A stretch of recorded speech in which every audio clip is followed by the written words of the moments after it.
Assalamualaikum warahmatullahi wabarakatuh. Oke, ketemu saya di audit 2. Oke, hari ini kita akan bahas masalah audit siklus ekuitas pemegang saham atau sering disingkat dengan EPS gitu ya. EPS. Baik, di tahapan audit ya sama dengan di siklus yang lain. Tahapan ini harus ada ya, mulai dari memahami karakteristik siklus EPS, ekuitas pemegang saham, kemudian kita juga harus memahami sistem pengendalian internalnya, kemudian kebijakan internalnya. Kita juga harus menguji SPI seberapa kuat, lemah atau sedang gitu ya. Kemudian melakukan prosedur analitik dan melakukan pengujian substantif gitu ya. Baik, kita lihat apa toh siklus ekuitas pemegang saham itu ya. Jadi EPS itu adalah jumlah kumulatif dari kontribusi yang diberikan oleh pemilik atau pemegang saham kepada perusahaan. Jadi sebagai suatu entitas itu pasti mereka ada penyertaannya. Jadi nanti ditambahkan dengan laba yang diperoleh perusahaan yang ditahan di dalam perusahaan. Biasanya ditahannya nanti untuk menambahkan modal. Nah, ekuitas pemegang saham ini pada PT biasanya ditunjukkan dengan akun seperti modal saham, paid in capital, kemudian treasury stock ya, atau saldo laba, atau mungkin ada seperti reserve atau cadangan ya, cadangan. Nah, biasanya auditor itu dalam melakukan pengujian di EPS ini memang transaksinya mungkin tidak begitu tinggi ya transaksinya, tapi ya mungkin sekali dalam pengujian substantif itu di modal saham, treasury, paid in capital, auditor itu ya bisa jadi sama sekali tidak menemukan dalam 1 tahun itu transaksi di EPS ini kan. Tapi harus juga kita melihat kembali bagaimana jurnal-jurnal yang ada di pendapatan dan pengkreditan di buku besar atau akun saldo laba ini gitu ya. Jadi tetap kita harus melihat pengungkapan penilaiannya, semua asumsi harus kita juga hitungkan. Nah, secara prinsip sesuai dengan prinsip akuntansi yang berterima umum bahwa penyajian EPS di neraca itu, kalau kita melihat akun yang pertama itu modal saham, misalkan di sini penjelasan lengkap terhadap akun modal saham itu harus dibuat di neraca yang disajikan dalam bentuk catatan. Biasanya ada notes to finance statement gitu ya. Jadi informasi yang diperlukan ini ada catatannya gitu ya. Biasanya informasi apa aja ya, mengenai jenis saham yang dikeluarkan, kemudian nominalnya berapa, kemudian jika ada tarif dividennya berapa gitu kan. Untuk saham istimewa, saham preferen ya biasanya keistimewaannya apa dijelaskan, kemudian jumlah saham yang diizinkan untuk dikeluarkan atau yang telah dikeluarkan, dan ada juga saham yang masih di tangan atau disimpan oleh perusahaan sebagai treasury stock. Kemudian jumlah dividen ya, dari saham istimewa, saham biasa dan sebagainya ya, jumlahnya total berapa diinformasikan. Kemudian ada juga jumlah saham yang disediakan untuk stock option plans ya. Ini ya untuk ditukarkan dengan obligasi atau saham istimewa lainnya. Kemudian yang kedua mungkin ada nanti akun treasury stock. Ini harus disajikan dalam neraca dalam kelompok modal saham gitu ya. Nah, saldo laba terhadap perubahan saldo laba dalam tahun audit disajikan dalam akun tersendiri, laporan tersendiri. Biasanya ada laporan perubahan modal, laporan perubahan saldo laba gitu. Nah ini secara prinsip akuntansi berterima umum. Nah, di dalam pemeriksaan audit di siklus EPS ini, tujuan dari audit kita ya sama ya, kita akan membuktikan 5 asersi. Yang pertama asersi keberadaan dan keterjadian. Tujuannya adalah untuk membuktikan bahwa saldo modal saham ini mencerminkan kepentingan dari ekuitas pemegang saham yang ada pada tanggal neraca. Jadi berapa persen jumlah kepemilikannya itu biasanya menentukan kepentingan mereka. Kemudian mencerminkan keterjadian transaksi yang berkaitan dengan EPS selama 1 tahun ya. Nah, kemudian yang kedua ya, asersi kelengkapan. Jadi tujuannya adalah untuk membuktikan apakah transaksi ini lengkap dicatat selama tahun yang diaudit. Kemudian juga saldo ekuitas pemegang saham ini disajikan dalam neraca lengkap, semuanya disajikan, dikelompokkan ya. Kemudian asasi hak dan kewajiban ini membuktikan bahwa saldo EPS ekuitas pemegang saham ini dicantumkan di neraca itu merupakan hak milik ya, karena posisinya di ini ya, klaim hak kepemilikan terhadap aktiva entitas gitu ya. Jadi posisinya di pasifa, nanti munculnya modal saham. Nah, kemudian yang keempat, kita akan membuktikan asersi penilaian dan pengalokasian. Akan membuktikan kewajaran penilaian bahwa saldo ekuitas itu dicantumkan dalam neraca itu dinilai wajar, dialokasikan sesuai dengan ketentuan prinsip akuntansi gitu ya. Nah, kita buktikan berarti di sana nanti. Nah, apa saja prosedurnya kita bahas nanti ya. Nah, yang kelima, kita akan membuktikan asersi pelaporan dan pengungkapan. Penyajian dan pengungkapan sama.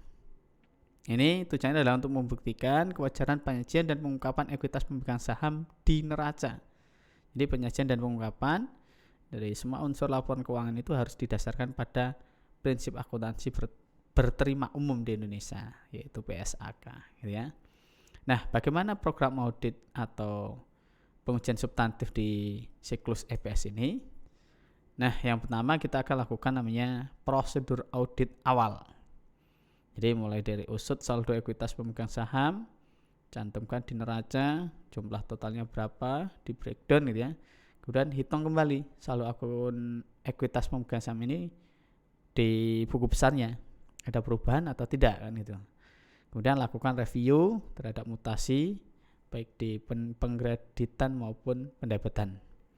Kemudian usut saldo awal akun akuntansi ekuitas ke kertas kerja tahun lalu, apakah sama, kemudian dalam satu tahun itu ada perubahan atau tidak. Kemudian usut posting pengkreditan pendebatan akun ekuitas ke dalam jurnal yang bersangkutan, lakukan rekonsiliasi kontrol modal saham dalam buku besar ke buku besar pembantu ada gitu ya. Nah, bila perlu nanti ada nggak buku sertifikat sahamnya gitu ya. Biasanya saham itu ada nomor serinya ya, nanti dibukukan. Nah, kita lihat juga. Setelah prosedur audit awal, kita lakukan prosedur analitik. Menghitung rasio. Jadi, nilai buku saham biasa, kemudian dengan nilai saham preferen dan lain sebagainya itu kita rasiokan. Tahun kemarin dengan tahun ini ya, tahun berjalan berapa besar kenaikan atau penurunannya.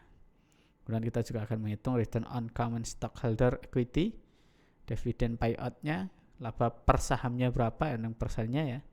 Kemudian lakukan analisis hasil prosedur analitik dengan harapan yang didasarkan pada data masa lalu atau mungkin sesama perusahaan yang sejenis ya, industri. Kemudian juga kita jumlah yang dianggarkan atau data lain ya. Pokoknya kita analisis hasilnya seperti apa gitu ya. Nah, setelah prosedur audit awal kemudian prosedur analitik, kita akan lakukan pengujian terhadap transaksi rincinya. Kalau kita lihat pemeriksaan terhadap transaksinya, berarti kita akan lihat bukti pendukung dari adanya transaksi rinci. Transaksi apa? Saham ya, bisa jadi mungkin kita lihat paid in capitalnya, treasury stock, saldo laba, cadangan, munculnya dari angka berapa ke berapa, bukti pendukungnya mana, ada nggak gitu ya, berarti kita telusur. Nah, kemudian perilaku pencatatan transaksi, pengumuman dividen dan pembayarannya sesuai dengan kebijakan atau tidak. Berarti kita akan buktikan transaksi-transaksi ini gitu ya, dengan melihat kembali bukti pendukungnya. Nah, yang terakhir setelah kita lihat lakukan pengujian terhadap transaksi rinci, kemudian kita lakukan pengujian terhadap akunnya, saldo akunnya gitu ya. Mulai dari kita mempelajari anggaran dasar rumah tangganya, tentang kebijakan di permodalan ya, ekuitas, kemudian pelajari notulen rapatnya ada nggak, notulen rapat pemegang saham dan dewan komisaris. Klausulnya di sana berbunyi apa, bagaimana, ada keputusan apa gitu ya. Kemudian pelajari kontrak underwriting dan persyaratan emisi saham, pelajari notulen rapat di dewan komisaris dan pemegang saham mengenai pembagian dividen ya.